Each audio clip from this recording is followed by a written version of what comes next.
Ora boas, meus amigos e minhas amigas, vamos lá fazer aqui um videozinho rápido, aqui um resumo rápido do que é que vai ser hoje. Como sabem, a nossa seleção vai jogar amanhã, para muitos de vocês vai jogar hoje, porque depois vocês vão ver o vídeo hoje, pois vai ser hoje, não vai ser nenhum amanhã, pois já é 1h36, portanto vamos voltar atrás. Como todos vocês sabem, Portugal vai jogar hoje contra a Colômbia, um jogo que Portugal tem que ganhar para ficar em primeiro lugar do grupo. A Colômbia vai ser o teste mais complicado da seleção portuguesa e eu acho que temos tudo para ganhar esta Colômbia, porque Portugal, se formos comparar jogador a jogador, é muito melhor que a Colômbia. Tirando ali o Luís Dias, acho que não há mais ninguém que nos possa surpreender. Mais uma vez peço desculpa pelo microfone, está sempre dando estes estalinhos, mas pronto, até eu conseguir arranjar o outro vai ter que ser com estes estalinhos. Agora, falando do que interessa, do que realmente interessa, que é o Benfica voltou ontem aos treinos, hoje já treinou no campo, tivemos algumas novidades. O nosso Índio parece que vai ser para ficar na equipa principal, o que eu ainda duvido. O nosso António Silva anda-se a esquivar a renovar o contrato, um contrato que é excelente, vai ganhar mais, vai ter mais importância no plantel, mas ele anda com aquela conversa do não sei se renova, não sei, para mim era já fora. Eu quando é assim, é logo para fora. Um jogador, se fosse um grande centralão, se fosse o melhor central do plantel ou o que é, ele não é mau, é um bom jogador para o Benfica, mas não é a última bolacha do pacote, nem nada parecido. Está-se a armar em estrela, não sei se está a ser aconselhado pelo seu agente, de certeza que sim, mas ele também já tem uma idadezinha que pode pensar pela cabeça dele. Portanto, jogadores desses, ok, não quer renovar, não é? Então, B, equipa B. Se não se conseguir vender, vai jogar com os moços na equipa B. Prontos. Em relação ao António Silva, é o que eu penso. Um jogador nunca pode ficar à frente do clube. Portanto, senhor António Silva, se não quiseres renovar o contrato, podes bazar. É que é mesmo assim. Sheldrup, não se sabe, ele está no Mundial, portanto, ao Sheldrup vamos dar o benefício da dúvida, mas se voltar com a mesma conversa, pode ir de mão dada com o António Silva. Mário Branco também disse que já tem o central substituto de Otamendi praticamente fechado ou fechado. Portanto, com certeza que o Benfica já deve ter a contratação fechada. Eu não sei quem é, nem imagino, mas para Mário Branco estar com essa conversa é porque a contratação já está fechada. Devem estar apenas à espera do dia 1 de julho. Portanto, vamos ver se até dia 1 de julho temos novidades. No programa de hoje eu não sei o que é que eles vão falar, não faço ideia, pois eu cheguei a casa agora não, mas cheguei à 1 da manhã, é 1h39 neste momento, 1h40 agora, não vi o programa e este programa se calhar nem vou vê-lo, porque está a dar agora a Espanha contra o Uruguai. Eu vou deixar isto aqui a gravar e vou acompanhando o jogo e ouvindo, mas vamos ver o que é que se trata do programa, mas com certeza irá ser Benfica. Também se fala que o Rios poderá sair do Benfica. Uma coisa que eu acho estranho é que todos os jogadores do Benfica, segundo a imprensa portuguesa, não valem um peido, todos jogaram mal, mas os clubes só querem jogadores do Benfica. E até o treinador do Benfica já o levaram. Vejam bem como é que estas coisas são. O que eu acho estranho é que a equipa campeã nacional, o Porto, não haja interessados nos jogadores deles. Não sei, algo se passa.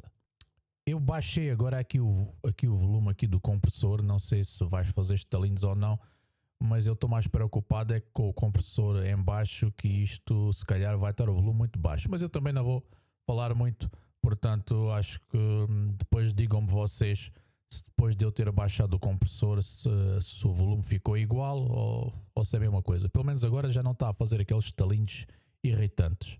O Benfica já está a trabalhar, 2 dias de trabalho sob o comando de Marco Silva, e hoje o diretor-geral do Benfica, Mário Branco, deu uma entrevista aos órgãos de comunicação do clube, aos órgãos de comunicação do Benfica, e disse que o Benfica está em negociações muito avançadas para contratar um defesa central para ocupar a vaga deixada em aberto com a saída do internacional argentino Nicolás Otamendi. Luís Pinto Coelho, quem será o defesa central experiente, diz Mário Branco, que o Benfica está prestes a anunciar? Olá, boa noite a todos.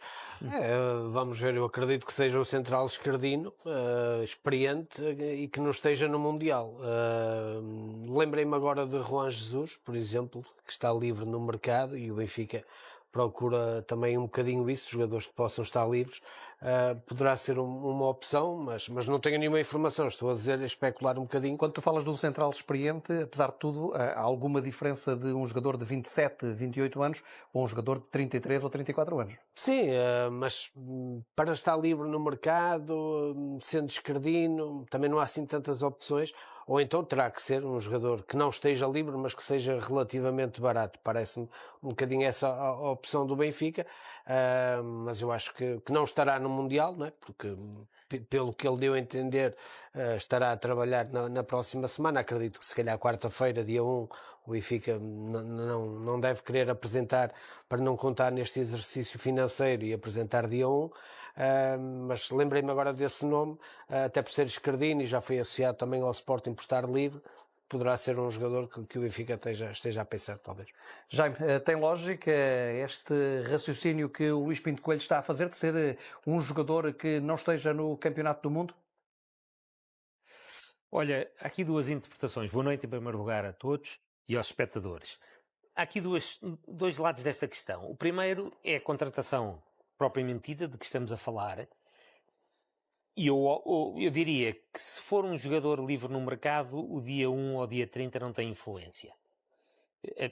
Bem, pode ter um prémio de assinatura e aí já a passagem do dia 30 para o dia 1 terá alguma influência, mas será sempre um prémio de assinatura e não uma contratação. É uma hipótese a que o Luís levantou, real, e ele fez aí a dedução que me parece que tem alguma lógica. Eu não tenho qualquer informação que me permita avançar algum nome, ou alguma hipótese, ou algum perfil sequer. O Juan Jesus é um jogador já com 35 anos. Pensas que o Benfica deveria apostar num jogador desta idade? Eu acho que o Benfica tem que apostar num central experiente. Até na possibilidade, repara bem nisto, na possibilidade do António Silva ser vendido, porque está a entrar em último ano de contrato. É a última oportunidade de o vender, é agora. Nessa possibilidade. Aliás, ele ainda não fechou a renovação com o Benfica, portanto, eu acho que o António Silva não vai renovar com o Benfica. Esta é a minha sensação. A minha sensibilidade, somando as informações que tenho daqui ou dali, eu penso que ele não vai renovar. E ao não ir renovar, o Benfica tem a última oportunidade de fazer algum dinheiro com ele. Ou então faz a aposta desportiva e diz: não, a gente assume que não vai ganhar dinheiro nenhum, mas ele fica aqui a cumprir o ano de contrato que falta. Mas se o António Silva sair, porque é a última oportunidade de sair, como eu disse, se o António Silva sair, e se o João, o João Tomás é um amigo, por acaso é comentador da BTV, se o Tomás Araújo, agora eu estou bom para os nomes, pá, safa, se o Tomás, que tem tido intermitência de utilização, não tiver ao mais alto nível a época toda, pá, se nós formos a ver, o Benfica precisa de contratar um central experiente, pelo menos um. E eu não me importa que tenha... Mas se o António Silva sair, precisa de contratar dois. Não, um experiente, pelo menos. Um líder de defesa. Eu diria, João Ricardo, ele não me preocupa muito a idade, desde que seja um central que venha em condições de jogar ao nível que o Benfica deve exigir, ou que o Benfica exige.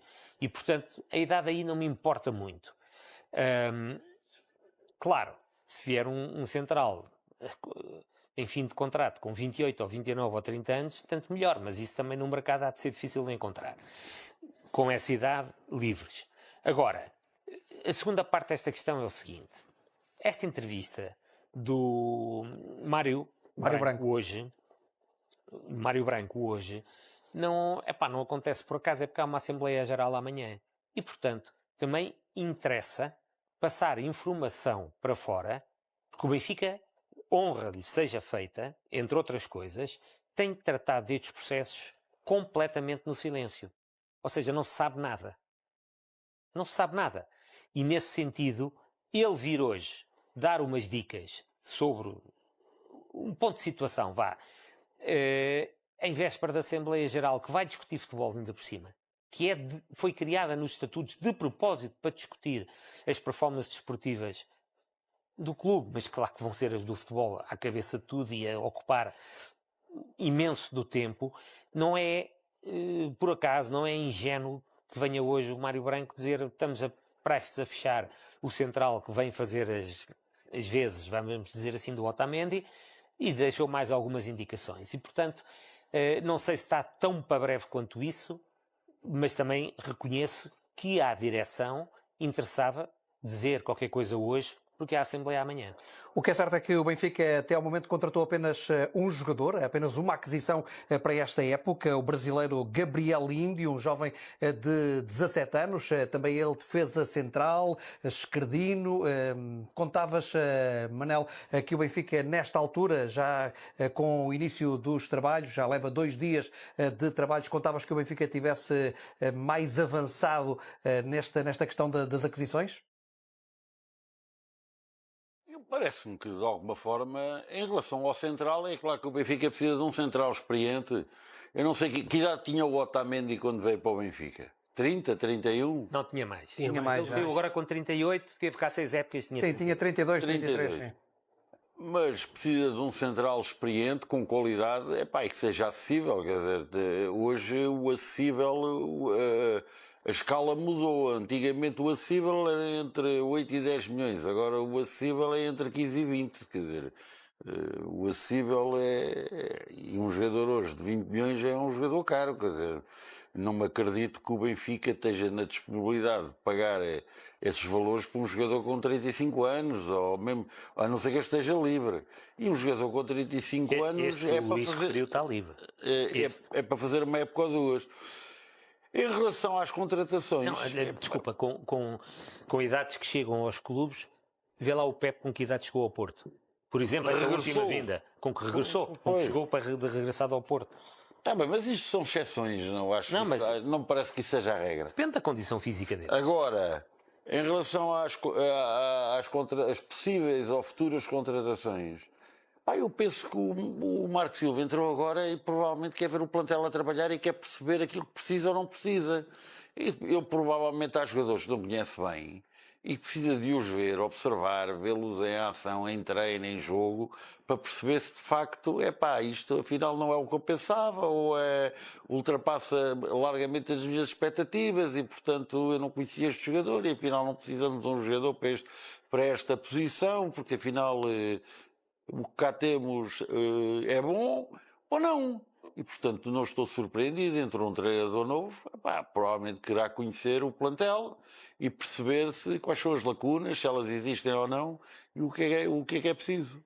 Entretanto, o Jaime falou aí do António Silva, precisamente sobre António Silva e também sobre Andreas Sheldrup. Mário Branco também falou sobre estes 2 jogadores, dizendo que nesta altura os 2 jogadores têm propostas para analisar e que a bola está do lado de António Silva e de Sheldrup, dizendo também Mário Branco que acredita na renovação de contrato destes 2 jogadores. Recordo também que António Silva, podemos recuperar também essa declaração de António Silva há poucos dias, em entrevista a um podcast. António Silva mostrou muitas reservas quanto à renovação pelo Benfica. Tu vais renovar pelo Benfica? Não sei, ainda não sei. O que eu posso dizer é que há uma proposta do clube que me foi apresentada na última semana do ano, antes do jogo do Estoril, a meio da semana, e neste momento há contactos constantes entre os meus empresários e o clube. O futuro eu nunca é garantido. Gostavas de renovar pelo Benfica? O Benfica é o meu clube, eu vou ser sempre feliz no Benfica, porque é o que eu gosto. Eu de manhã, quando entro no centro de estágio, sou um felizardo, porque Sei porque é que não renovas, pá. gosto, é o que eu mais amo. Agora, o futebol há muita coisa que pesa, não só num contrato, não pesa só a cláusula de rescisão, o salário, há muita coisa que pesa, porque é uma responsabilidade enorme renovar com o Benfica, por isso não consigo dar ainda uma resposta. António Silva a dizer que é um felizardo sempre que entra no Seixal, no centro de treinos do Benfica, a dizer que ama o Benfica, mas o que é certo, Luís, é que não garante que renove pelo Benfica. Qual é a dúvida de António Silva, na tua opinião? Eu concordo com o Jaime, acho que o António Silva não vai renovar, acho que o Benfica já percebeu isso. Mas porquê? Porque a proposta do Benfica até é boa. Sim, é 1.200.000 líquidos por ano, acho que é uma boa proposta, mas parece-me que o jogador quer mudar de Mas ares. qual é o problema do António Silva? Se ele gosta tanto do Benfica, como ele disse, se é tão feliz no Benfica, se a proposta financeiramente é boa, o que é que faz, ou na tua opinião, o que é que poderá fazer com que António Silva não queira renovar com o Benfica? Ele perdeu algum protagonismo, isso é verdade. Tomás Araújo ganhou mais protagonismo com José Mourinho. E eu acho que ele pode aqui querer experimentar outro campeonato, outros ares. Obviamente também vai conseguir um bom contrato. Jorge Mendes conseguirá isso certamente. E o Benfica tem propostas. Vão aparecer propostas. Eu acho que o Benfica vai acabar por vender o António Silva por 15, 20 milhões de euros. E irá ao mercado, porque senão entrar na última época de contrato, o Benfica sabe que o pode perder a custo zero, acho que não vai cometer esse erro, vai vender e vai ao mercado buscar outro central. Isto apesar, Jaime, de Mário Branco ter tido também essa declaração hoje de que, segundo Mário Branco, acredita na renovação de contrato, quer do António Silva, quer do Sheldrup. O Sheldrup tem mais 2 anos ainda, mais 2 épocas de contrato com o Benfica. O António Silva é que só tem a próxima temporada. Olha, eu ia precisamente referir essa diferença, que é o Sheldrup está a ser abordado para renovar na altura certa. Daqui para a frente começa a ser um perigo. Ou, não é um perigo, é um problema. Foi o que se passou com o António Silva. O António Silva receber na última semana da época passada, portanto, final de maio, uma proposta de renovação, quando está um ano do fim do contrato, eu diria que já ardeu. Porque a gente diz assim, 1.2 líquidos, 1.2 milhões líquidos, aqui em Portugal é muito, mas para muitos campeonatos aí fora não é nada do outro mundo. E depois, contratar um defesa como o António Silva, livre, isto dá para pagar um prémio de assinatura. Bom, para ele e para o empresário. Ele consegue 3, 4 milhões de prémio de assinatura facilmente. Então, pronto, estás a ir ao meu encontro, Luís, tal e qual. Ou seja, ele está livre no fim desta época. O Benfica sabe que só agora é que realiza algum. Para que é que ele vai renovar o contrato? Só se não tiver nenhuma oportunidade fora. Acham que é difícil o Jorge Mendes arranjar uma colocação razoável, para já não dizer boa, para o António Silva ir ganhar mais do que ganha aqui e ter um prémio de assinatura? Mas tu pensas eu não acho que difícil. Os pontos de interrogação que o António Silva coloca na renovação estão relacionados com a parte financeira? Eu acho que, primeiro, deixa-me dizer o seguinte, porque é que o António Silva dá uma entrevista agora a dizer que não decidiu? Uma entrevista, se for para dizer coisas, para dar novidades, acordado com o clube, eu consigo compreender. Renovei, vou renovar, não vou renovar, o que for. Agora, dar uma entrevista para dizer que ama o Benfica, mas que não decidiu, eu sinceramente não vejo o interesse desta entrevista. Nesta oportunidade, ainda por cima. Portanto, não sei se esta entrevista não está lá o recado todo a dizer que não quer renovar. É assim que eu a interpreto, pelo menos. Agora, e também admito... O Mário Branco acredita que vai renovar. Mas o Mário Branco... João Ricardo, vamos falar outra vez. Estamos na véspera de uma Assembleia Geral. Portanto, a entrevista do Mário Branco é estrategicamente bem feita na véspera da Assembleia para apagarem uma série de fogos que estão em aberto. E isto não está, eu não estou a criticar o facto dele ter dado. Eu estou a dar a interpretação à entrevista. Não acho mal que a tenha dado. Acho que até é uma jogada, do ponto de vista comunicacional do clube, bem feita. Fala do substituto Otamendi, que é uma coisa que preocupa os adeptos. Fala das renovações que acredita. Ele acredita. Mas ele não está a dizer que vão renovar. Ele acredita. Pronto. E, portanto, isto vale o que vale. E volto a repetir, no momento em que estamos a tratar do assunto. Agora, eu acho que o António Silva, se só recebeu uma proposta do Benfica no final da época, na mesma semana do Mourinho, acho que já vai tarde, porque ele está a entrar no último ano de contrato.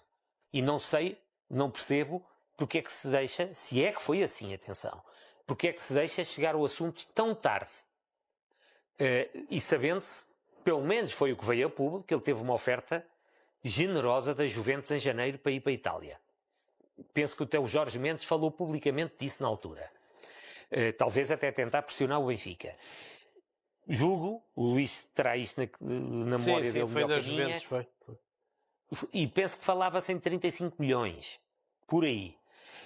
E, portanto, agora, eu acho que já vai tarde. O Benfica está confrontado com esta situação e tem que dizer assim, vamos vendê-lo por 20 milhões e com 20 milhões vamos buscar um bom central e que já vai ter um contrato de 5 anos quando o António só tinha um. É troca por troca. Eu penso que tem que ser um negócio deste género. Dá cá 20 milhões, vamos supor, 15, 20, eu apontaria para 20, e com esses 20 dá para ir buscar um bom central ao mercado. E ficar com um central de futuro, a prazo, quando o António está a um ano de fim de contrato. Julgo que terá a ser uma operação deste género. Acredito que, como adepto do Sporting, esta situação para ti é para o lado que tu dormes melhor, mas olhando para esta situação do Benfica, pensas que seria importante, até por António Silva ser um jogador formado no Benfica, por ser um jogador já com peso também no balneário, após a saída de Otamendi, por tudo isto, seria importante o Benfica conseguir a renovação com este jogador? É sempre importante conseguir a renovação com jogadores, com bons jogadores, e o miúdo é bom jogador. Embora ele teve uma época difícil, foi muito criticado por um ou outro gol que o Benfica sofreu. Eu julgo que até foi com o Casa Pia, que o culparam do gol do Casa Pia. Não, foi aquele penalti mal assinalado. Não, aquele em que ele vai para cortar a bola e faz uma passagem. Não, isso foi em Rio Maior, sim. Faz uma passagem ao avançado do Casa Pia. Foi muito criticado.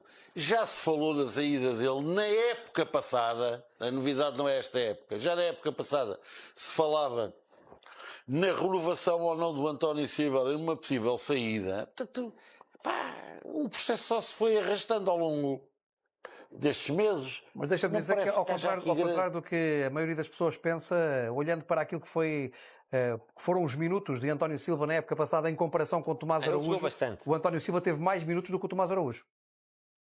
Pois é que as pessoas têm essa ideia errada. Mas esta época com o Mourinho? Sim. Essa época, sim. Não sei, não tenho a certeza. Foi mais utilizado, mais minutos o António Silva que o Tomás Araújo. Embora a percepção que as pessoas tenham não é essa, não? João Ricardo, aconteceu... não deixa de ter uma época complicada, difícil, porque foi criticado por isto ou por aquilo ou por aquilo outro. E ficou a última imagem. Além disso, não me parece que para o Benfica o António Silva seja uma referência de balneário, embora seja formado lá. Isso foi uma malandrice do Sr. Martínez, mas pronto, já falámos disso aqui nos programas da não convocação do António Silva.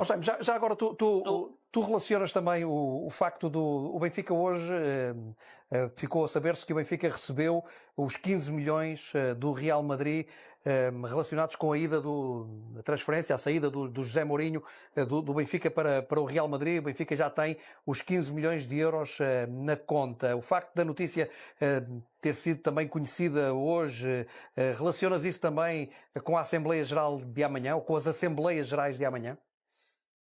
Não, é um bocadinho. Imagina o Florentino Pérez a mandar para cá dinheiro em função das Assembleias Gerais. Isso não passa pela cabeça de ninguém. Aí é que eu acho que é uma coincidência. Estamos a falar de 15 milhões de euros. Não se paga assim do pé para a mão. Mesmo o Real Madrid. Olha, estou-me a lembrar do tempo que o Sporting demorou para pagar 10 milhões do Ruben Amorim ao Braga. até juros meteu. Isto não é toma lá da cá, no futebol não é assim que funciona. E portanto, para mim, o dinheiro caiu hoje, ou foi anunciado hoje que caiu, porque isto tem procedimentos. E caiu numa boa altura. O Benfica está a precisar de ir ao mercado, é bom, 15 milhões fresquinhos, sem prestações, sem nada. É uma boa entrada de dinheiro para. E antes do fecho do investir. exercício também vai ajudar contabilisticamente. Não, mas, certo, mas Luís, se o Benfica, que tem que faturar ao Real Madrid este valor, já tiver faturado, Sim, e já para o Real Madrid pagar, o Benfica já tinha que ter faturado, tanto faz que o dinheiro caísse agora como caísse em julho. Portanto, tu prevês uma Porque a Assembleia fatura Geral já muito estava quente feita. amanhã?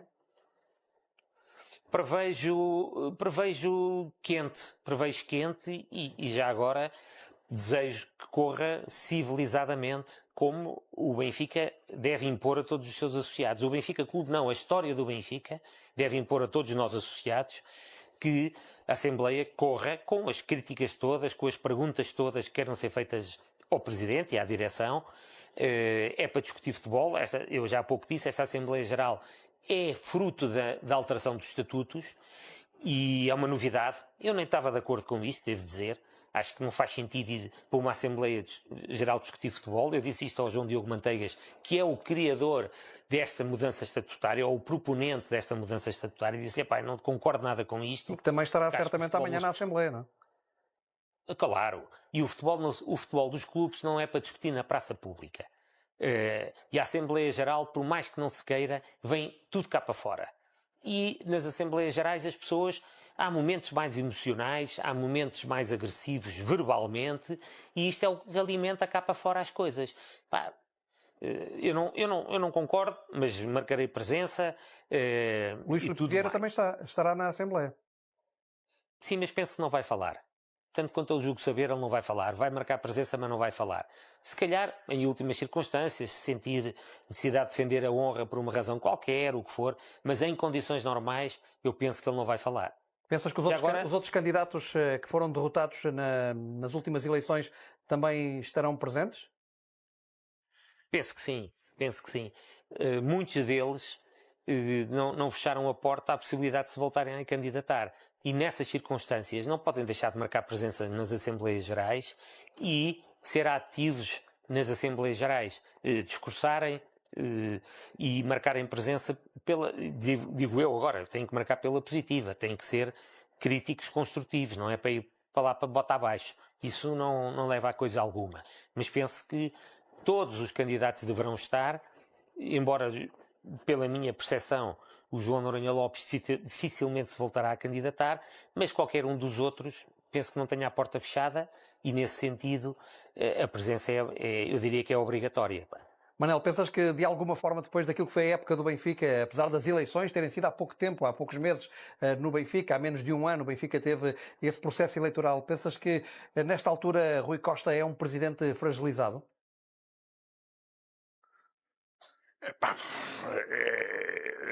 Fortalecido é que não é, não ganhou nada, não é fortalecido é que ele não está de certeza. Ainda ganhou a Supertaça, não é grande coisa, mas ainda ganhou a Supertaça. O vender o Mourinho por 15 milhões ou a cláusula de saída, não é isso que faz com que a época do Benfica tenha sido um sucesso, não foi? E, portanto, a fragilidade haverá alguma fragilidade do presidente do Benfica. O problema destas Assembleias Gerais é quem as controla. E, normalmente, quem tem controlado as Assembleias Gerais dos clubes são as claques. Isto não acontece só no Benfica, acontece no Porto, acontece no Sporting. As claques. E, portanto, vamos ver o que é que pode sair dali. E nós já vimos contas chumbadas no Sporting e chumbadas no Benfica por meia dúzia de gatos pingados. E por causa do futebol, não é por causa não é por causa das contas. Do futebol, exatamente. E, portanto, as claques. Esses estarão de certeza. Se haverá mais gente ou muito pouca gente, se tiver bom tempo, ou diz que amanhã começa a nova vaga de calor, não sei o quê. Se a malta preferir vestir a cueca banhal e ir para a praia, se calhar terá menos gente. Se o tempo não estiver, por exemplo, como esteve hoje, se calhar as pessoas vão à Assembleia Geral. Agora há uma coisa que não há dúvida. As claques estarão de certeza. e é a partir daí, esse é o parâmetro principal para definir se aquilo vai ser uma Assembleia Geral civilizada ou não. Porque, por norma, as claques não têm um comportamento especialmente civilizado. Será certamente uma Deixa-me Assembleia dizer só Geral uma coisa, João muito Ricardo. concorrida Deixa-me só dizer uma no coisa. Benfica, diz a este Jaime. propósito.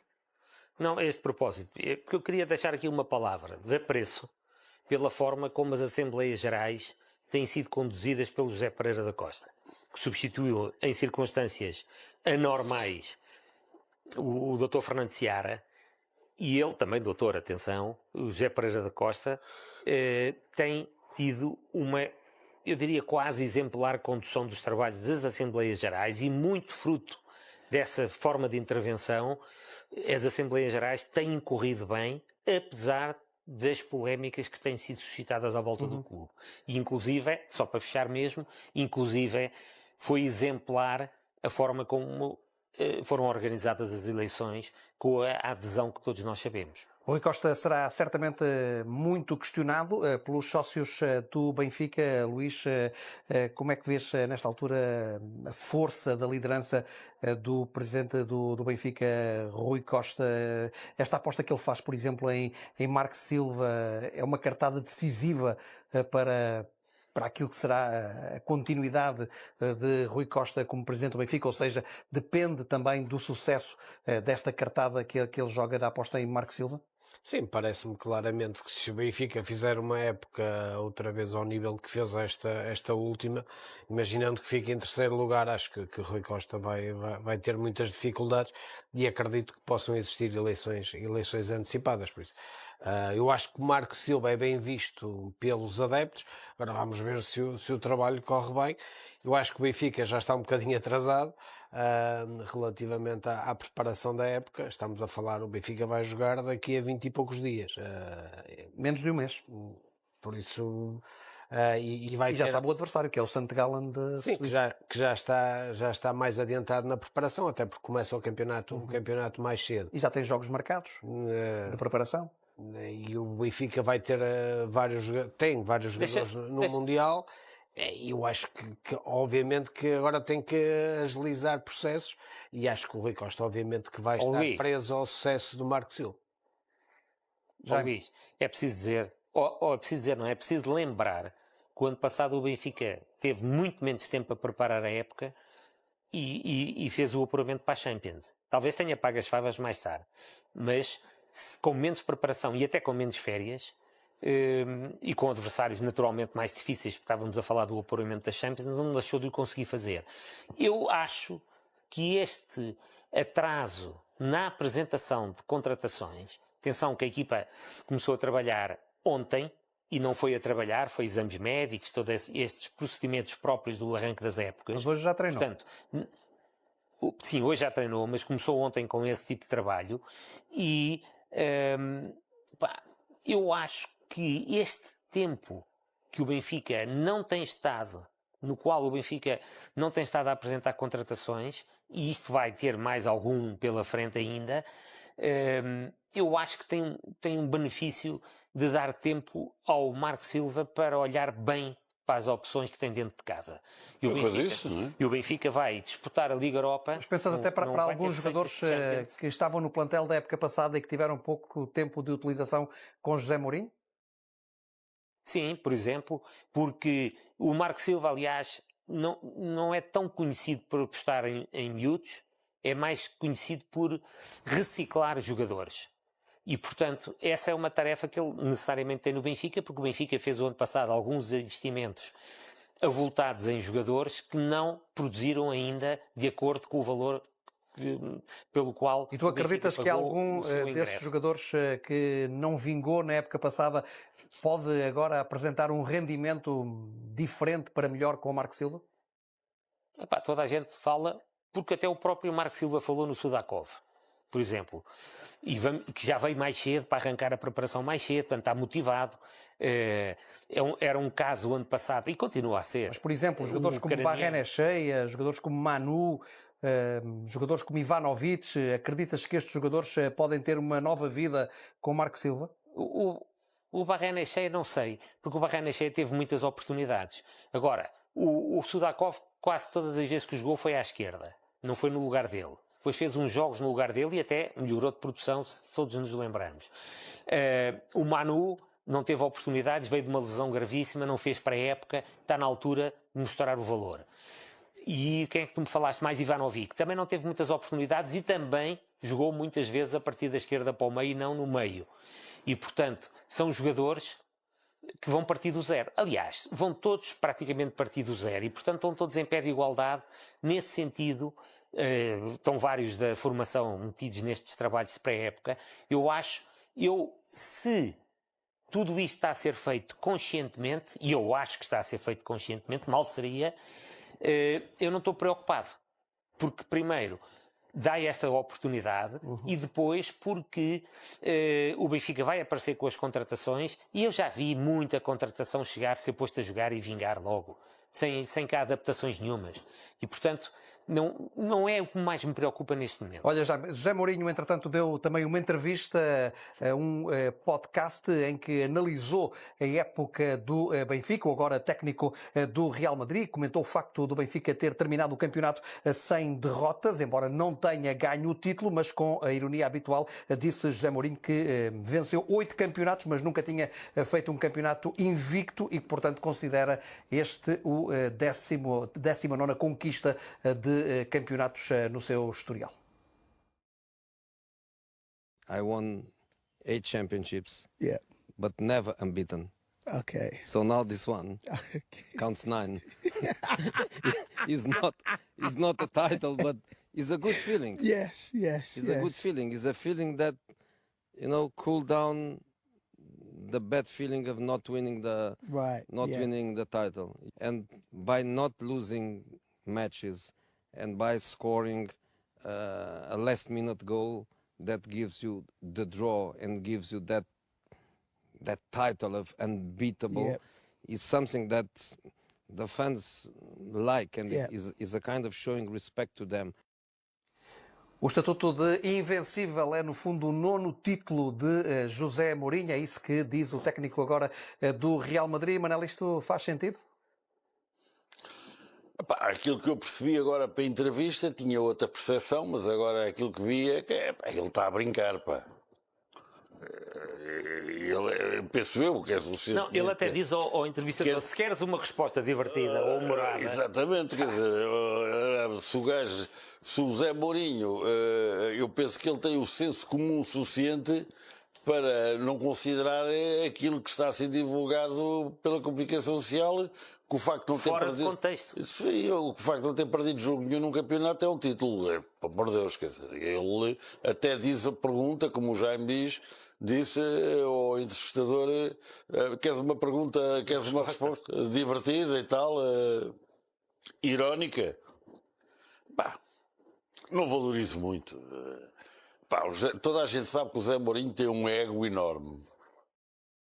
Mas aqui neste caso até nem é isso que há, nem é isso que se releva mais. Acho que ele está descontraído e diz, está bem, não fui campeão, mas também não perdi jogo nenhum.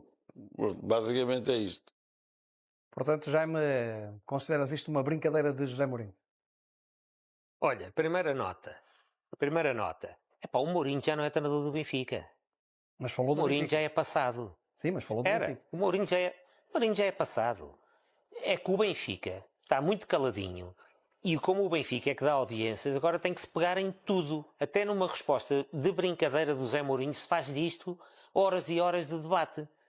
É porque realmente faz falta para o Benfica aqui nestas coisas, esteve parado. Acho que, não estou a falar aqui. Estamos a fazer horas e horas de debate. Estou a colocar aqui a questão e daqui a pouco passaremos já para um outro assunto. Não? Eu não estou a falar daqui, João Ricardo. Aqui ainda não tivemos tempo para horas e horas. O que eu estou a dizer, acordem lá que o Mourinho já não está aqui a trabalhar, é treinador do Real Madrid. Mas o Mourinho é notícia no Globo, é como o Mourinho internacional global. O Mourinho é treinador do Real Madrid, já não é do Benfica. O homem é global. É claro, deixa-me só dizer o seguinte, o Zé Mourinho tem a sua arrogância própria. Sempre teve, não é agora. Aliás, agora até foi bem mais moderado nesta passagem pelo Benfica do que era noutros tempos, de arrogância provocatória, mas estrategicamente provocatória. E deixou muita gente aí no futebol português ressabiada e pegam em todas estas coisinhas para meter o ressabiamento todo cá fora. Pronto, e descontextualizaram a forma como ele falou para se vir dizer que ele considerou. O que ele disse foi que em 8 vezes que foi campeão nunca foi invencível. Agora Portanto, é a nona acabou a conquista. época sem derrotas. É a nona conquista. É uma brincadeira. Eles riem-se os dois. Aliás, viu-se nesta pequena peça que vocês passaram. No fim, riram-se os dois muito do que ele disse. Portanto, há aqui um lado grande de brincadeira nisto. Embora ele também esteja a transmitir que ninguém lhe conseguiu ganhar, ok, é verdade. Mas isso não conduziu a título algum. Portanto, para mim, adepto do Benfica, preferia que o Benfica tivesse perdido e fosse campeão do que...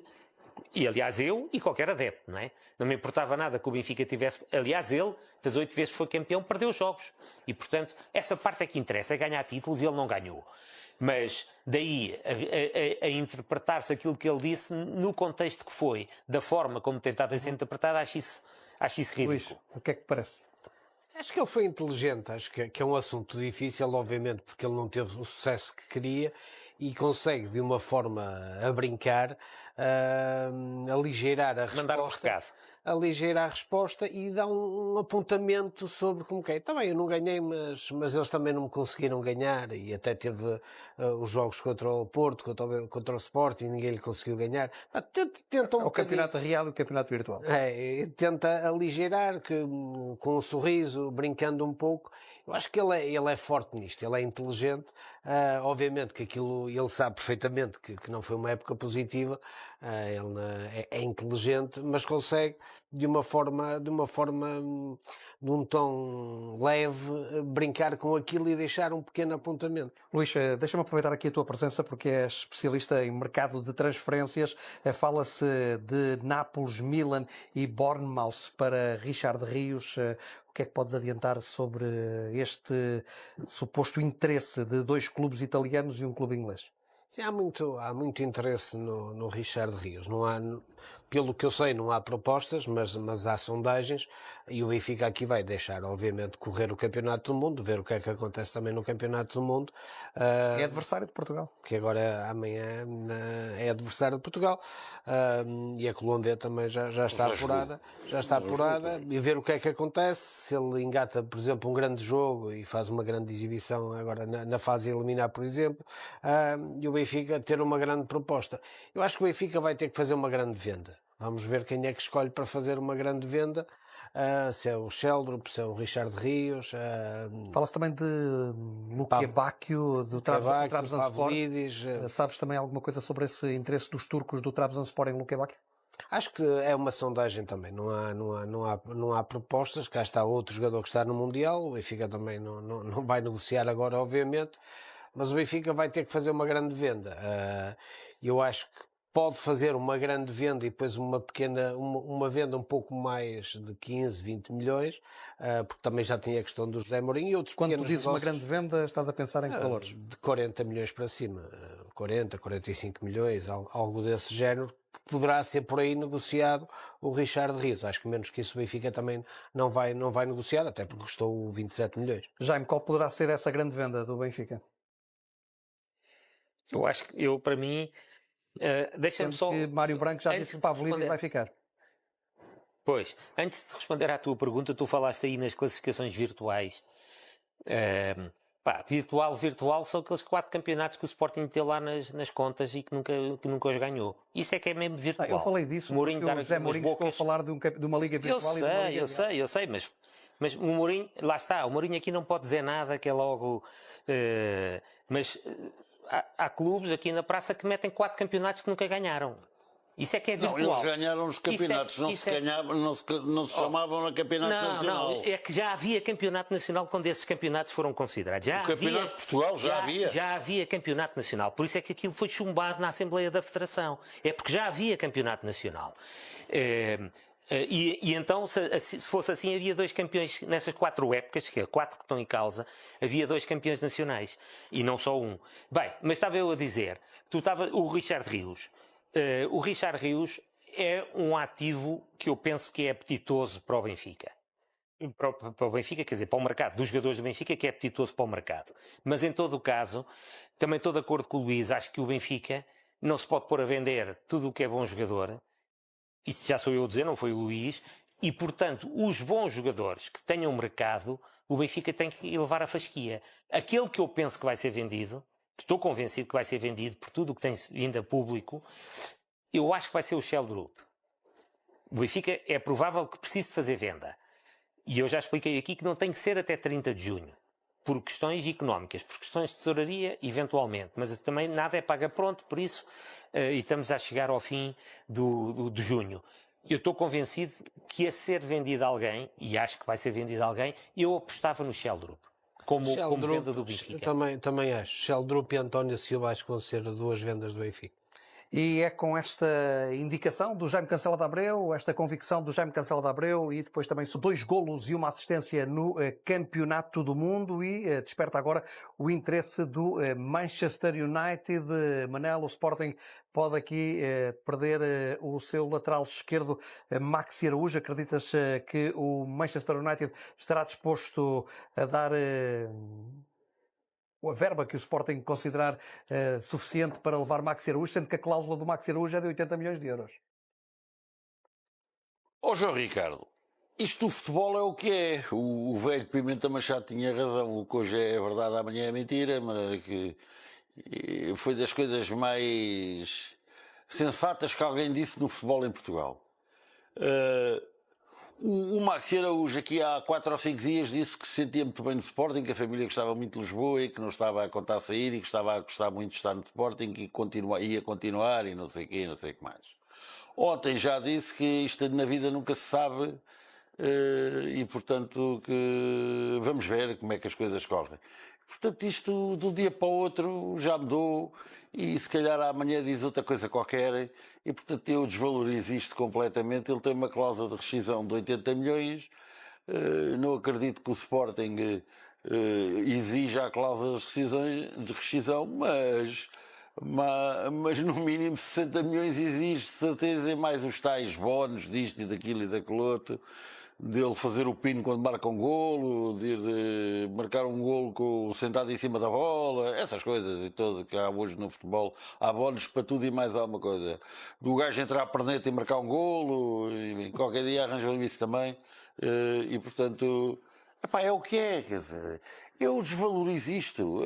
Os jogadores todos. É claro que ele está a fazer um bom campeonato do mundo e, embora o Uruguai esteja a fazer um campeonato do mundo muito abaixo daquilo que se perspectivava. Empatou com o Cabo Verde, por exemplo, 2-2, num jogo onde estiveram emissários do Manchester United a ver esse jogo e, claro, atentos à exibição do Maxi Araújo. Olha, a gente precisava de ter assim uns lances daqueles como o gol que deu o empate a Cabo Verde, que aquilo é um absurdo completo. Porque aquele rapaz Muslera, estás a ver, muito experiente, saiu da baliza, não sei onde é que ele pensava que ia, se calhar estava aflito para ir à casa de banho ou qualquer coisa, não faço ideia, porque naquele sítio em que o jogador do Cabo Verde não está enquadrado com a baliza, a 20 e tal metros da baliza, ele sai da baliza, é claro, comeu um chapéuzinho. Pá, aquilo é um lance absurdo, tiveram sorte, mereceram, também a mereceram. Epá, e o futebol é isto. Portanto, o Uruguai está a fazer um campeonato muito abaixo, sobretudo do plantel que tem, porque tem excelentes jogadores. E, portanto, hoje vai ser aflito com o que jogam com provavelmente vai ser eliminado, não é? Vai ser eliminado, provavelmente. Sim. Jogam hoje com quem? Com a Espanha. Uruguai-Espanha, estás a ver? Tem que ganhar a Espanha para passarem. À 1 da manhã. É daqui a bocadinho. Como tem 2 empates, tem que ganhar a Espanha para passar, porque com 2 pontos não passam de certeza. E, portanto, epá, o brilharete do Maxi Araújo é claro que há olheiros, o Mundial é feito disso, faz scouting em todo o lado, até no supermercado, e, portanto, é natural que haja interessados. Agora, isto vale o que vale, quer dizer... Luís.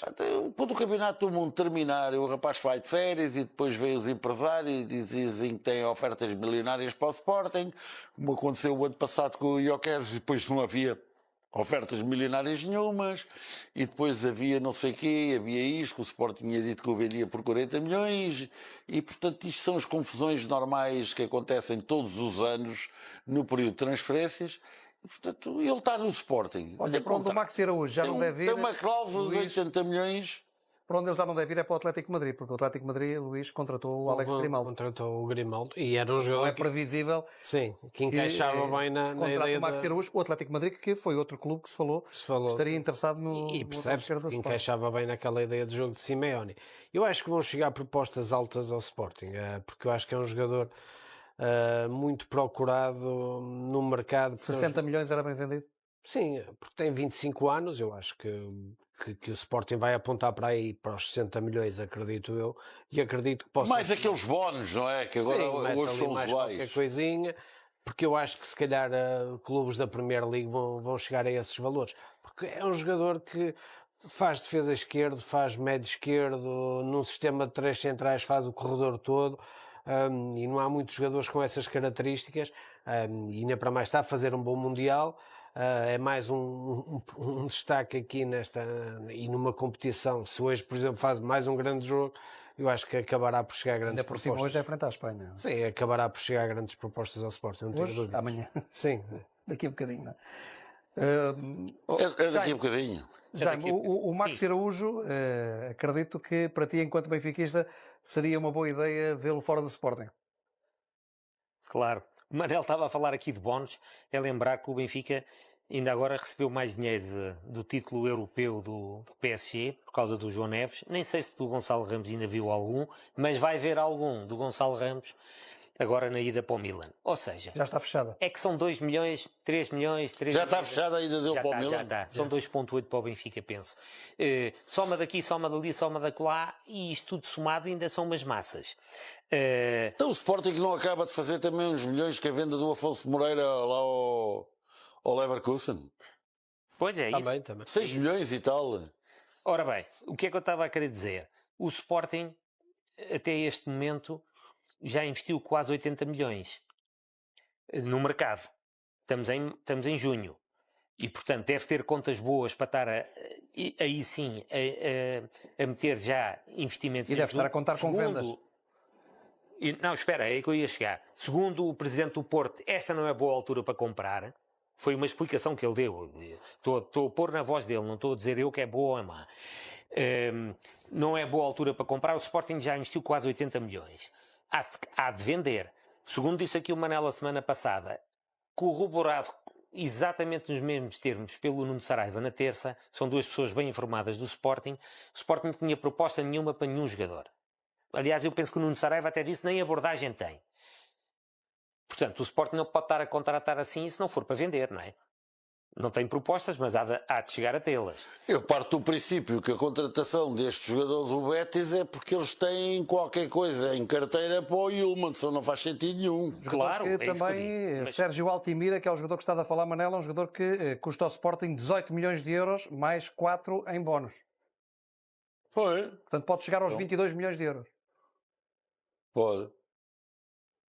Portanto, eu parto do princípio que o Sporting, para contratar este jogador ao Betis de Sevilha, é porque tem a perspectiva, e não me parece que isto seja de estar a adivinhar. Bem, a gente, como provavelmente, eu penso que isso não existe na administração de uma SAD responsável, que é, provavelmente vendemos o Yulman, vamos acautelar isto e compramos este jogador ao Betis de Sevilha.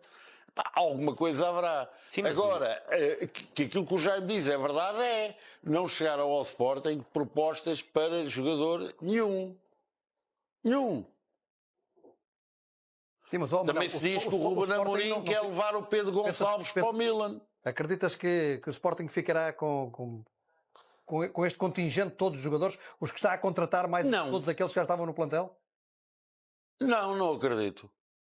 É evidente que eu acho que o Yulman vai sair, infelizmente, mas vai, e que este Altamira e o Altimira o Altamira são os móveis, não é? Este Altimira e o jogador dinamarquês vêm precisamente para esse lugar. Então, e o gajo que vem do Veneza? Não, é um número 8. É 8? É mais 8. É 8. São muitos médios. Portanto, estes dois médios que o Sporting foi buscar, o dinamarquês que foi buscar àquele clube, Sim, e agora este jogador que foi buscar ao Betis. espanhol, que foi buscar ao Betis, é porque tem perspectiva, ou porque tem informação, ou porque os interessados estão à espera que acabe o Mundial, que o Mundial acabe. No caso do Yulman, até nem percebo muito bem porquê, porque ele está de férias. E que o Sporting conta vender o Yulman. Fala-se tanta coisa, fala-se que o Trincão vai para o Liverpool. O Pedro Gonçalves, ontem havia um órgão de comunicação que dizia que o Ruben Amorim o que ia levar para o Milan. Também quer levar para o Milan no Rio, também se falou disso. O Diomande sai para Marte. O Fresneda sai para Vênus. O Bragança sai para Plutão. Isto está tudo vendido. A gente, para o ano, aliás, até contratou o Tiago Fernandes a pensar, o treinador também sai, a gente vai jogar com a equipa B e promove o Tiago Fernandes a treinador da equipa principal. Luís, que o jogador é Sérgio Altimira. Para quem não conhece este... Já contratou uma data deles e não vendeu ninguém. Que jogador é? Que características são mais fortes, as características mais fortes de Sérgio Altimira? É um jogador de grande qualidade técnica.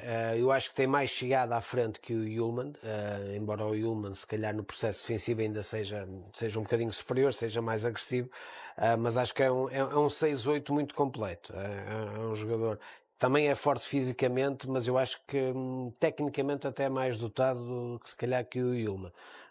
Com a contratação deste jogador significa que o Sporting deixa cair a possibilidade de contratar João Palhinha? Sim. Eu disse aqui a semana passada que o Palhinha não vinha para o Sporting. Sim, mas não. Sim. Bem me lembro, não foi? Foi verdade, sim, senhora. Sim, acho que isso já está completamente posto de parte essa hipótese de Palhinha. Agora, eu continuo a achar que o Sporting continua a não ter uma opção, por exemplo, para Dumbiá, para a posição 8, porque eu acho que o Bragança acabará por sair. É João Simões, que vai ser o substituto de Dumbiá. Eu não sei se o Sporting ainda, se calhar, não irá tentar contratar um 8. E que jogadores é que pensas que de facto vão sair do plantel do Sporting? Acho que vai sair Trincão, acho que vai sair o Yulman e vai sair o Pote. Acho que estes 3 jogadores vão sair. E Bragança também? Sim, aí numa dimensão diferente. Já falámos do Maxi Araújo, já estamos a falar aqui de 4 Sim, mas aí terá que ser, para ser o Maxi, terá mesmo que ser aquelas propostas que estávamos a falar aqui, 60 mais 5, uma coisa dessa dimensão. Acho que se calhar o Diomande fica, mas se calhar o Pedro Gonçalves e o Trincão acredito que possam sair. É óbvio que o Sporting ainda não tem propostas, como o Porto se calhar não tem, o Benfica não tem, mas os clubes sabem e conversam, e há sondagens e há conversas, e percebem que os jogadores é que vão estar na montra e que vão sair. Porque há as conversas, a proposta já só vai chegar quando já houver algumas conversas e chega já uma proposta que é para não ser recusada. É muito assim que se faz. E obviamente que o Sporting sabe que o Yulman vai sair. Tem essa segurança, portanto também não ia já contratar 2 jogadores para a posição. Ou seja, só pede dizer namoro quando tem a certeza que vai dizer que sim. É um bocadinho isso, é uma boa comparação. E o Sporting sabe perfeitamente disso, como também sabe a questão do Pedro Gonçalves. Foi por isso que foi buscar o Salazar, porque sabe que se calhar o Pedro Gonçalves vai mesmo sair. E ainda há o miúdo do Aves, sim, o brasileiro. E eu acho que esse será, se calhar, um suplente para número 10, né? Para aquele jogador atrás de Luís Soares. Mas o Salazar vai ser, na minha opinião, para jogar onde jogava o Pote, a partir da esquerda. Fechada está a contratação do Gonçalo Ramos, Luís, no Milan. Sim, 55 milhões de euros. Sim, e surpreende-me o Milan, algo que o Milan não estava a fazer há muito tempo, investir tanto num jogador, e dizem-me que ainda vão contratar mais 2 ou 3 jogadores. Na perspectiva do Gonçalo Ramos, é um bom passo este? Eu acho que sim, ele era suplente, esta época foi bastante menos utilizado, acho que é um pedido expresso do... Mas é um bicampeão europeu. Sim, mas também vai para um colosso do futebol mundial. Um clube que ganhou 7 Champions. A minha geração, eu já me cansava de ver o Milan ganhar, né? Aquele Milan do Ancelotti, por exemplo. Aliás, há aqui uma coisa que pouco tem sido falada, Jaime, que é o facto de os dois clubes mais titulados do futebol europeu, o Real Madrid com 15 Ligas dos Campeões / Taça dos Clubes Campeões Europeus, e o AC Milan com 7, vão ser treinados por portugueses. Pois, mas deixa-me só dizer aqui uma coisa. Eu acho que este compasso de espera do Yulman, ele tem que aprender primeiro a língua do país onde vai jogar. Porque ele tem ali uma mais-valia, que é aquela pressãozinha nos árbitros. Aprendeu a falar português e, portanto, agora tem que aprender a língua para onde for primeiro, e depois é que ela há de ser vendido. Ou há de ser anunciado. O Ramos, esta língua é muito importante. O Ramos, não, é uma componente importante do Yulman. É grande jogador. Se fala do Atlético de Madrid. Sem possibilidade qualquer árbitro que percebe inglês. Já se falou do Real Madrid, mas agora tem-se falado mais do interesse do Diego Simeone no médio do Sporting, no Morta Newman. Não, mas deixa-me só dizer uma coisa. Eu não sei se estou de acordo com o Luís Pinto Coelho relativamente ao Gonçalo Ramos. Para o esquema do Amorim, ter um avançado trabalhador é importante. Porque normalmente está lá quase sozinho na frente. E ele gosta de avançados que trabalhem muito logo no processo defensivo, começa logo ali. E o Gonçalo Ramos tem essa qualidade. Também é preciso dizer que ele não jogou muito no PSG, mas se formos ver os golos deles face aos minutos de utilização, são indícios magníficos. Mas caiu nas esta época. épocas em que foi campeão europeu. Jaime, ele na época passada teve mais influência. Teve mais na época passada, mas mesmo assim ainda são bons. Agora, quem olha para aquela frente de ataque do PSG, para aquilo não entra ali qualquer um. É difícil. E ele não se desvalorizou pelos vistos, porque esta venda para o Milan é por valores altíssimos. Portanto, o Gonçalo Ramos vai ter uma tarefa dura, porque ele encaixa no sistema do Amorim, e é um pedido do Amorim, mas o campeonato italiano não é fácil para avançados. Nada. Já foi mais difícil. Mas mesmo assim é muito duro para os avançados. E eu perdi-me com a tua pergunta, João Ricardo. Peço desculpa. Tinha a ver com o Gonçalo Ramos. Isso seria também um bom passo para o Gonçalo Ramos, esta ida para o Milan. Então respondi. Pronto, eu acho que, na verdade, o Milan é um grande clube, mas foi e o Benfica, como tu já disseste, ainda recebe 2,5 milhões, até um bocadinho mais. 2,8, não é? 2,8 com esta ida do Gonçalo Ramos. Penso que é um mecanismo de solidariedade, neste caso. O Benfica já não tem percentagem nenhuma do passe, estamos a falar de um mecanismo de solidariedade. É um mecanismo de solidariedade, tem a ver com a formação, e portanto eu acho que isso foi uma coisa bem inventada, vamos pôr assim, pela FIFA. Os clubes formadores estarem sempre a receber na medida em que eles vão sendo transferidos. É justo que isso seja feito. E portanto, o Gonçalo, eu sou um fã do Gonçalo Ramos. É um 9 que eu gosto muito. Tive muita pena quando ele foi vendido do Benfica. Acho que não foi suficientemente valorizado na venda, mas ok. Foi ganhar uma fortuna, está a ganhar uma fortuna, tem a vida mais que resolvida.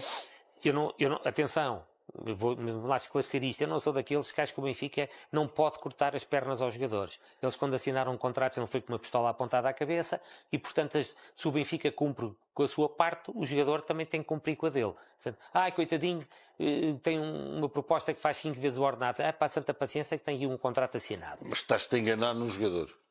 Porquê? Devia estar a falar com o João Neves, porque esse foi o argumento usado pelo João Neves e por quem o representava, não foi pelo Gonçalo Ramos. Não. Cortar as pernas. Não, eu disse que o Benfica não pode atuar com essa questão de não cortar as pernas aos jogadores. E foi também falado pelo Benfica em relação ao João Neves, que agora, com este acréscimo da vitória na Champions, já passou dos 70 milhões. Mas, não obstante, eu não concordei com a venda na altura pelo valor que foi, atenção. Mas tem vindo a somar valor, já passou de 70.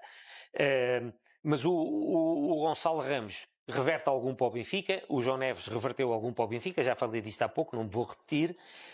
E resta-me desejar as maiores felicidades ao Gonçalo Ramos no Milan. É um clube histórico que o Luís estava a falar do Ancelotti, eu lembro do Milan do Arrigo Sacchi, com os holandeses, etc. E, portanto, é um clube histórico que a gente gosta de ver e pode calhar ao Benfica na Liga Europa se o Benfica lá chegar, e eu estou convencido que chega e espero que chegue. Pá. Vamos sair para intervalo e voltaremos. Então, mas com eu queria o dizer jornal qualquer coisa do Mundial, Gonçalo mas agora é o jornal do Mundial, mas antes ainda de mergulharmos neste jornal do Mundial, um olhar ainda para o mercado do Futebol Clube do Porto. Luís, alguma novidade? O Porto tem estado com tudo aparentemente muito calmo. Sim, muito calmo. Também é preciso ver que o Porto não tem muito espaço para acrescentar jogadores, tirando a questão do meio-campo, a questão de Fofana, que saiu, saiu o Mofi, entrou o André Silva. Mas não se fala de outro ponta de lança? Vamos ver, mas para isso é preciso vender Denis Gol, porque o Porto tem André Silva, tem Denis Gol e ainda tem Samu. Não é? Por exemplo, com a contratação do Gonçalo Ramos, o Santiago Jiménez fica livre.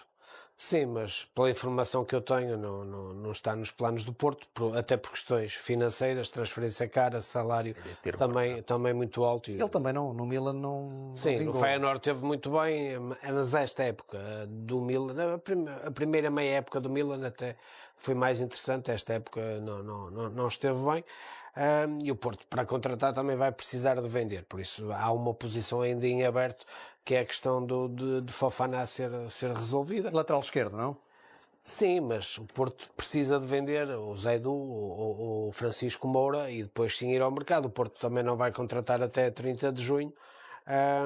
Há a possibilidade, por exemplo, de Borja Sainz poder sair se aparecer uma boa proposta, e o Atlético Bilbao é um clube que está interessado, e aí sim abriria uma vaga de um extremo para o Porto poder contratar, mas para já o Porto, e percebeu-se até pelas declarações de André Vilas-Boas que o Porto vai contratar mais, eu diria mesmo se calhar já em agosto. Conhece este miúdo que o Porto contratou, este jovem nórdico de 16 anos, Granas? Olha, não conhecia, mas fui ver algumas coisas dele, fui ver jogos dele, e parece-me um jovem muito talentoso.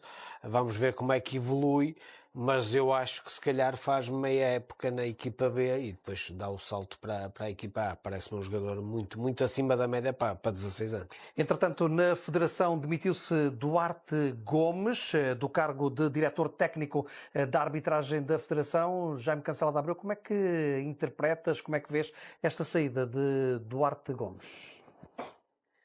Olha, o que é que eu penso? Acho que o cargo que o Duarte Gomes ocupava na Federação era a cara de Duarte Gomes. Ele estava a fazer o trabalho de base, sustentadamente.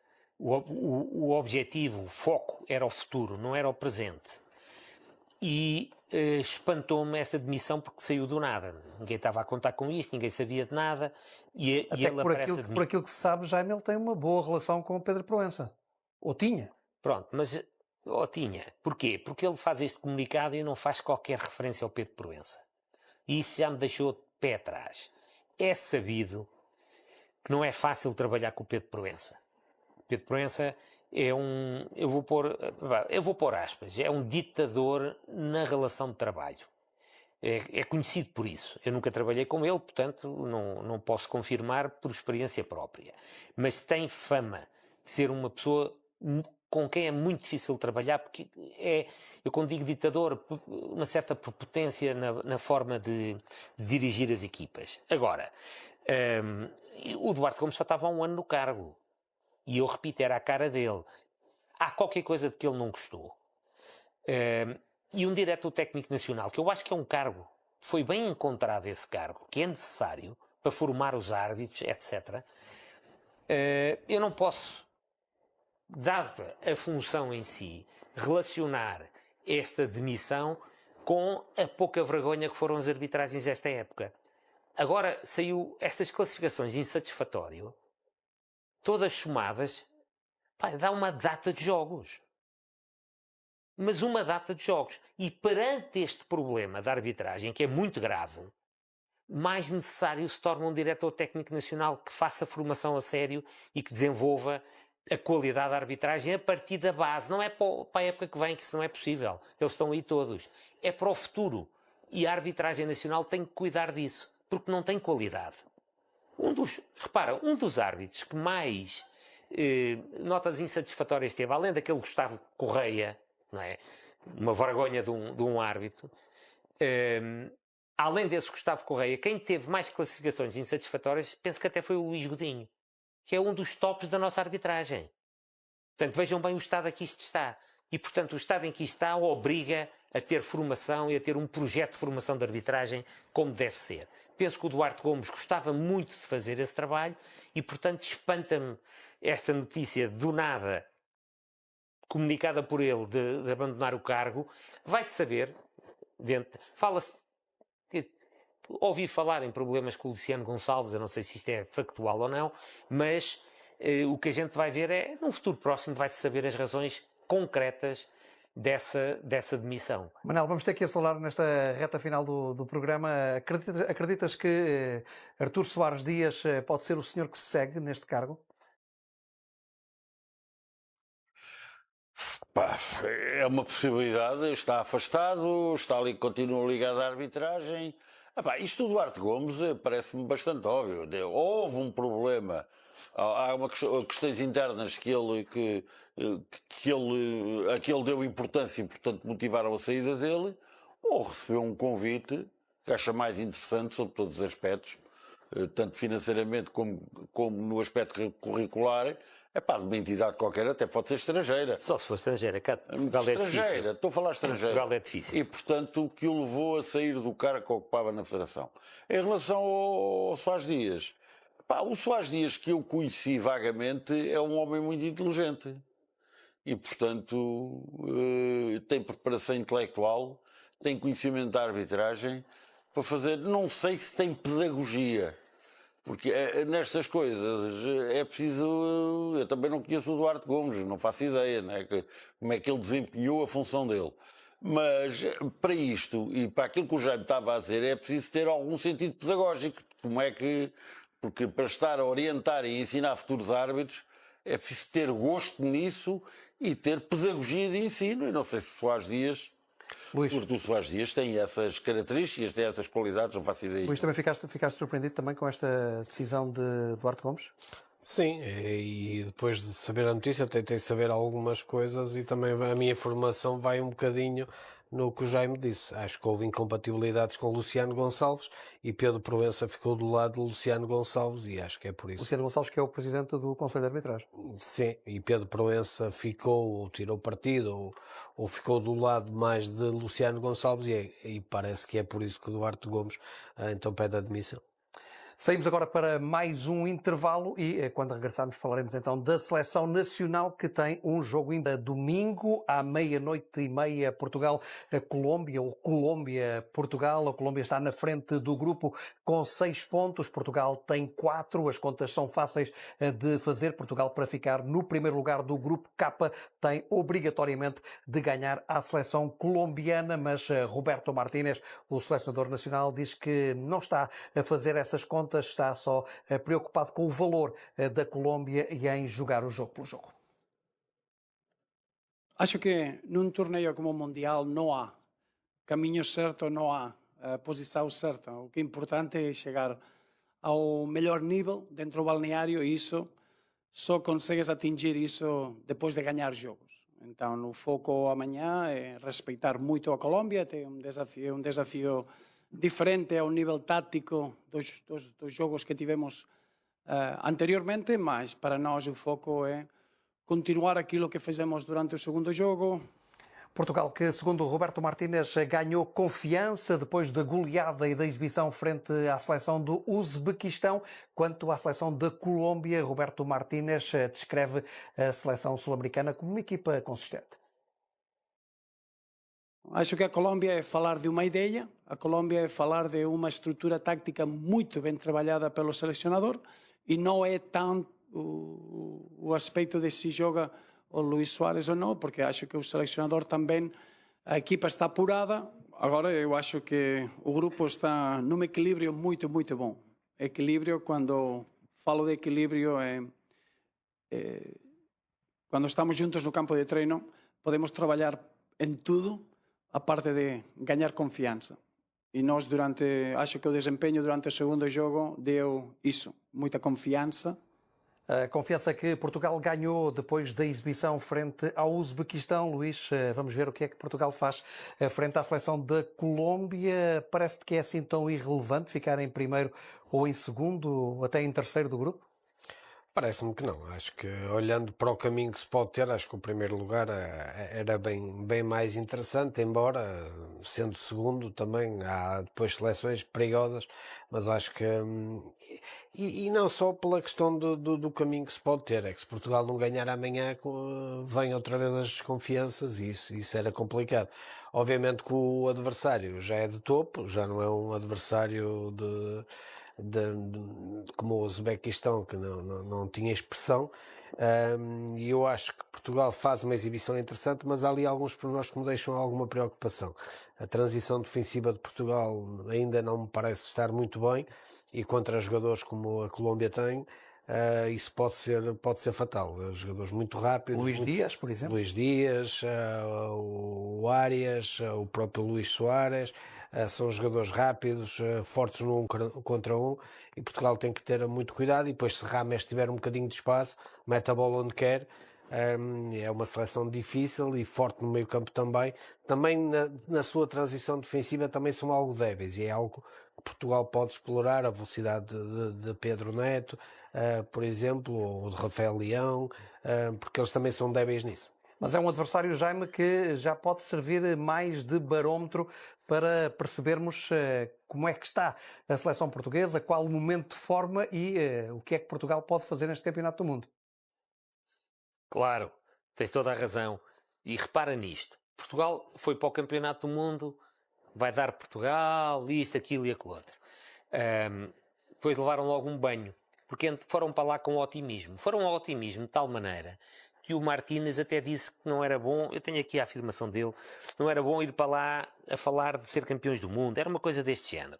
E o que ele disse também remete-nos para uma questão, mas o selecionador não tem... ele disse, falar em ganhar o Mundial não ajuda a ganhar jogos. Isso foi o que ele disse depois do Congo. Já depois do Congo. Depois do Congo. E, mas aí até contrariando um bocadinho aquela mensagem do Pedro Proença, não é? Tentando colocar um bocadinho a água na fervura, por assim. Pronto, mas eu espanto-me é como é que o selecionador não tem uma palavra a dizer nesse tipo de comunicação. Porque se ele acha que é nocivo para a equipa, então como é que a Federação faz uma coisa que é nociva para a equipa? Se é que é nociva, segundo ele é. E portanto, mas isto, eu ia dizer o seguinte, foram para lá, vai dar Portugal. Depois levaram aquela desilusão com o Congo e já era tudo uma desgraça. Agora ganharam ao Uzbequistão, que é o 54º do ranking da FIFA. 54º, é de terceira para a quarta divisão mundial, ganharam 5-0. Pá, é o mesmo que o Benfica agora ganhar 5-0 ao Anadia, e eu estou a dizer o Anadia porque gosto muito do Anadia, porque é uma terra que me diz muito, e eu ando a andar para aqui em ar que o Benfica está em grande. E estão a fazer isto, esta bipolaridade está de tal maneira que arriscam-se a levar outra desilusão com a Colômbia. Porque já estão... Esta conferência de imprensa do Sr. Martínez parece que estamos no melhor dos mundos. Pá, nós jogámos com o Uzbequistão, é preciso ter noção disto. É evidente que o empate com o Congo foi péssimo, face ao valor do Congo e às nossas pretensões. Mas ganhar 5-0 ao Uzbequistão não é para resolver nada. Cumpriram com a sua obrigação, ainda bem. Mudaram de atitude, a equipa teve outra atitude e produziu outro futebol por conta da mudança de atitude, basicamente. Porque o Sr. Martínez também elogia a maturidade tática da seleção da Colômbia, e eu dá-me vontade de dizer, mas eu não vejo isso na seleção nacional. Ele já vai em 4 anos de trabalho nesta equipa. E com os jogadores que têm à disposição já devia estar a valer muito mais. Portanto, nada de pôr a fasquia ou as expectativas lá muito em cima, que isso é meio caminho andado para a desilusão. Colômbia, num minuto para responder à tua pergunta, sem dúvida, é uma seleção com outra qualidade em relação às duas que defrontámos até agora. É a 12ª do ranking da FIFA, da última publicação. Nós somos a 9ª, não estamos assim tão à frente quanto isso. Tem um conjunto de jogadores avaliado em 300 e qualquer coisa milhões de euros, o nosso é de 900, mas o Uzbequistão era de 87 e o Congo de 100 e poucos. Portanto, o nível de dificuldade aumentou, ou vai aumentar bastante, e eu espero que Portugal esteja com uma atitude competitiva a sério do primeiro ao 90º minuto. Manel, e depois, só para fechar mesmo, o João Martínez, epá, que aproveite os jogos que estão feitos para dar oportunidade a outros jogadores, para motivar o grupo. Ele diz que o grupo está todo excepcional, mas eu não sei se é exatamente assim. Porque a ganhar 4-0 não se faz substituições, ou a ganhar 3-0 ao intervalo não se dá oportunidades a outros jogadores. Manel, como é que perspectivas este Portugal-Colômbia de domingo à 00:30, na madrugada de sábado para domingo? Vai ser um jogo muito difícil. A Colômbia é uma seleção sul-americana, joga duro, é dura na marcação, é intensa na marcação. Um dos grandes problemas para mim de Portugal é não pressionar no meio campo, pressiona pouco, vai pouco à procura da bola. Prevês um jogo com aquela dureza dos duelos sul-americanos? Portugal dá muito espaço. Mas não tenho dúvida que os sul-americanos vão com tudo e é assim que eles jogam. O Uruguai, a Colômbia, a Argentina jogam assim. São duros no jogo, metem o pé, não têm problemas. O futebol, muitas vezes Portugal parece estar a jogar com sapatos de pelica. O futebol não se joga com sapatos de pelica. É preciso meter o pé, é preciso lá ir, é preciso pressionar. A gente dá muito espaço aos adversários. Demos ao Congo, até ao Uzbequistão demos. Não podemos dar espaço. Vai ser um jogo duríssimo. Vai ser um jogo muito difícil. Portugal não está sequer muito habituado a jogar com equipes que jogam este tipo de futebol. Futebol sul-americano é um futebol duro.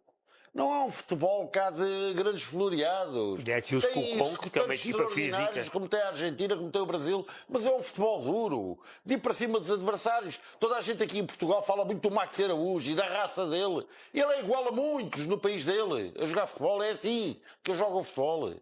E, portanto, vai ser um jogo muito duro e vai ser um teste importante e de grande relevância para a nossa seleção. Como é que a nossa seleção reage a uma equipa que joga futebol pressionante em cima do adversário, sempre à procura da bola e não dá espaço.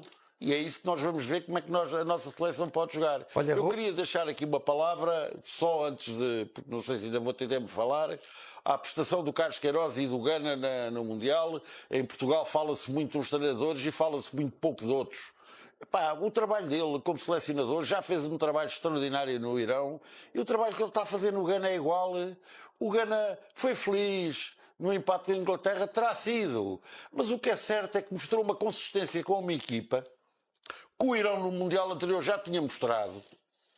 E é trabalho dele como treinador. E, portanto, esta coisa de valorizar só o Ruben Amorim e o Mourinho e mais não sei quem, e esquecer de um treinador que tem um currículo apreciável. Um globetrotter completo do futebol mundial. Como é o caso do Carlos Queiroz, é uma injustiça e, portanto, aqui a minha saudação. E a quem o futebol português deve muito. E por vezes parece quase que passa fora, até é bom o Manel ter feito esta referência ao Carlos Queiroz, porque passa quase aqui ao lado do Campeonato do Mundo, até parece que o Gana não é treinado por um português. Sim, e o Carlos Queiroz chegou há 2 meses ao Gana, e percebe-se que há ali uma consistência o Gana grande. Que nesta altura tem os mesmos pontos da Inglaterra. Luís, com duas das grandes figuras da equipa lesionadas, que ele não pode contar com ele. Sim. E tem lá o Caleb Irenque, que o Porto tanto quer, não é? Sim. Ou queria, se calhar já não chega lá. E que tem estado em grande destaque, mas eu acho que o Carlos Queiroz foi fundamental para uma certa revolução que foi feita no futebol português, e é falar com os jogadores da altura que foram campeões do mundo, não é? 2 vezes seguidas, quando iam à seleção, que os treinos e a forma de trabalhar era completamente diferente e completamente inovadora, e os jogadores adoravam ir à seleção por causa disso. Carlos Queiroz, que embora não pareça, já tem 73 anos. Sim, mas está bom, está impecável. Está impecável. E também me junto a esta palavra de apreço ao Carlos Queiroz pelo belo trabalho. Jaime. Eu assino também. Realmente há treinadores portugueses que andam aí pelo mundo a trabalhar. Parece que há filhos enteados, não é? Às vezes parece que há filhos enteados, mas isto também é tal história. Mais vale cair em graça do que ser engraçado. Isto é um ditado popular português e aplica-se a tanta coisa na vida, mas também no futebol, que não me admira muito. E ele também paga as favas de estar há muitos anos longe de Portugal, não ser um engraçadinho para uma determinada tipo de gente que depois tem influência na opinião pública e publicada e, portanto, passa completamente ao lado. E ainda bem que o Manel fez esta chamada de atenção, porque esse trabalho, o que ele fez, é verdade que as equipas são muito defensivas, mas o Ghana vai jogar com a Inglaterra, que a gente viu dar um show de bola na Croácia. O que é que queríamos? 0-0 no Inglaterra-Ghana. Com a Inglaterra. Vai jogar amanhã o Ghana com a Croácia e há um Panamá-Inglaterra. E nesta altura está a Inglaterra e o Ghana com 4 pontos, Croácia com 3 e o Panamá com 0 pontos. João Ricardo, se me dás licença, eu queria dizer mais uma coisa. Isto, de facto, o Mundial depois tem aspectos que podem ser considerados marginais, que eu acho muito curiosos.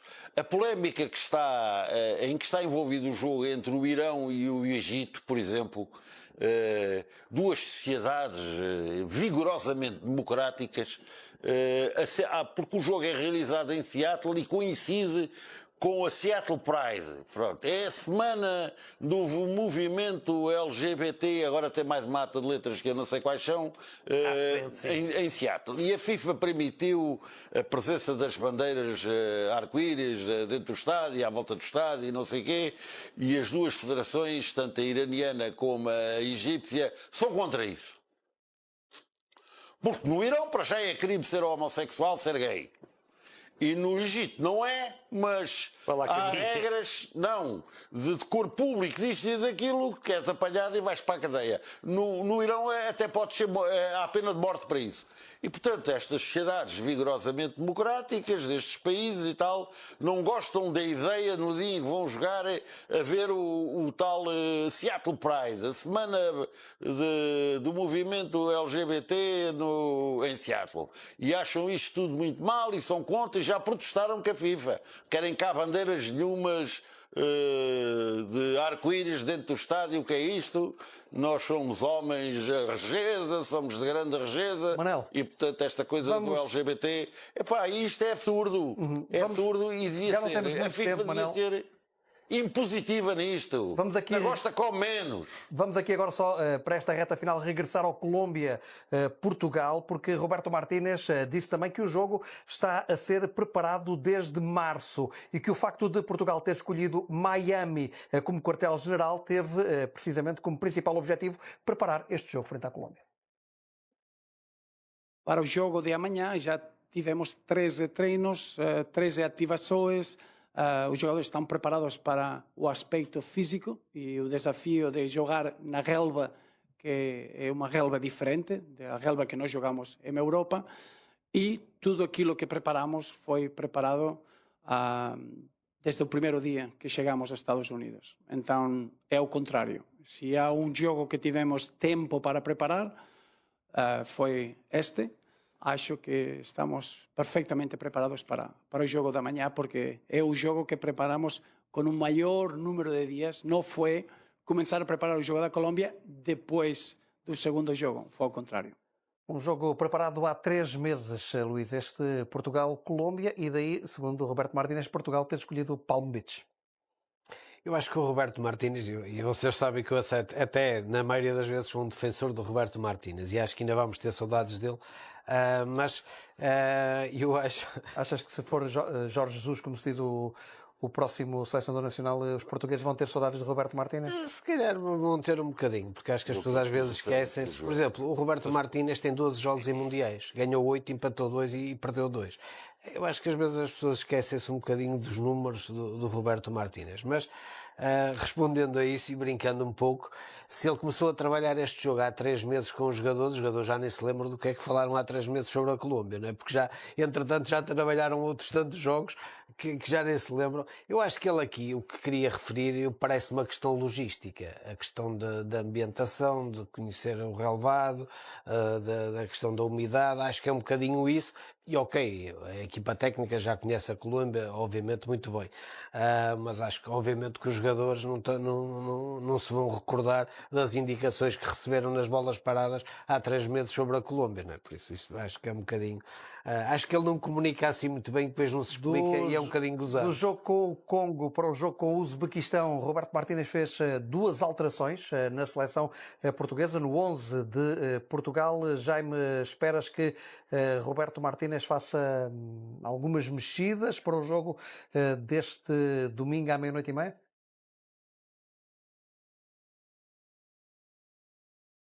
Deixei de ouvir o Jaime. Deixaste ouvir? Agora está. O microfone está cá. Agora já está. Estava-te a dizer que depende muito de qual é a vontade que ele tem de ganhar o jogo para ficar em primeiro lugar, ou se o segundo lugar não é mau de todo. Agora, penso que depois de ter ganho 5-0 e estar aí tão satisfeito com a exibição, esquecendo que é o Uzbequistão, desculpa insistir nisto, acho que é pouco provável que ele vá fazer alterações.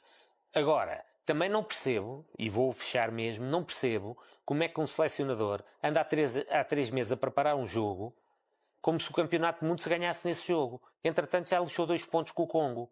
Tão preocupado andava com a Colômbia, que até vão para Miami porque o jogo com a Colômbia É por isso que eu digo, era a questão logística e ele expressa-se mal. Não, eu sei. Não, mas ele expressa-se muito mal, isso não há dúvida. Posso dizer só qualquer coisa antes de acabar o programa? Diz, Manuel. Portugal precisava ter um jogador pressionante, intenso e com cabedal no meio-campo e não tem. Tem 3 jogadores muito talentosos e muito criativos. Isso tem peso e é importante. Mas contra a Colômbia precisávamos ter alguém que metesse o corpo naquele meio-campo. Manel, ele mete lá o Samu que ele até os vira. Ele que mete o Samu Costa. Vai jogar Samu? Eu pergunto é quem é o Samu, Luís. Mas eu não sei quem é. Mas se jogasse... Desculpa, é a minha ignorância. Mas pensas que vai jogar eu não este sei jogo? quem é o Samu. Não, acredito que o 11 vai ser praticamente o mesmo. Aquele meio campo? Vai. Ele está Com o João Neves, com o Vitinha e com o Bruno Fernandes? Acho que vai ser Félix, esse meio Pedro campo. Neto e Cristiano Ronaldo? Sim, acho que o 11 vai ser o mesmo. Meus caros, já não temos tempo para passar aqui uma declaração de José Mourinho. Ele disse que acredita que um dia vai jogar uma grande competição ao serviço da seleção, mas reforça que o habitat, nesta altura, o seu habitat natural é o futebol de clubes e será treinador do Real Madrid, como todos sabemos, sendo que a grande aposta para selecionador nacional, por aquilo que se fala após o Campeonato do Mundo, para o lugar de Roberto Martínez, é o português Jorge Jesus. Terminamos assim mais